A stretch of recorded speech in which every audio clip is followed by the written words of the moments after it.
एक बड़ा अहम काम हुआ जावेद चौधरी साहब के शो में। उन्होंने अली मोहम्मद खान से पूछा कि आपको क्या लगता है कि साइफर केस में इमरान खान ने सबसे बड़ी गलती कहां पे की है। तो अली मोहम्मद खान ने बड़ा जबरदस्त किस्म का जवाब दिया। उन्होंने कहा कि गलती तो इमरान खान से हुई है।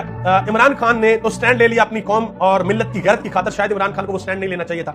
इमरान खान ने अपने मुल्क का सौदा नहीं किया और ये कह दिया एब्सोल्युटली नॉट। शायद इमरान खान को ये नहीं कहना चाहिए था। और इसके साथ और भी बड़ी अहम और जबरदस्त बातें उन्होंने की, जिसके बाद फिर जावेद चौधरी साहब जो है उनके चिरागों में रोशनी नहीं रही, बिल्कुल वो खामोश हो गए। आगे आज सायरा बानो ने एक बड़ी अहम बात की है। उन्होंने कहा कि ये जो पूरी की पूरी नून लीग है, ये आजकल इनको टीवी के ऊपर बैठकर ये कहते हैं फौज की कुर्बानियां इनको बड़ी याद आती हैं। बड़ी अच्छी बात है और इसमें किसी किस्म का कोई शक भी नहीं है कि हमारी आर्म फोर्सेस ने बहुत सी कुर्बानियां दी हैं। लेकिन मसला सबसे बड़ा ये है कि ये कुर्बानियां इनको अब याद आ रही हैं। ये वो पार्टी, उन्होंने कहा ये वो पार्टी है कि ये कहा करती थी कि इस फौज ने 65 हारा, इस फौज ने 71 हारा, ये फौज 80% बजट खा जाती है। और फिर ये भी कहा करते थे, आपको याद है परवेज रशीद साहब, वो कहा करते थे कि मुल्क खराब करे ये यानी कि फौजी और ठीक करे नवाज शरीफ। ये मैं नहीं कह रहा, ये इनके बयान था, आज भी ऑन रिकॉर्ड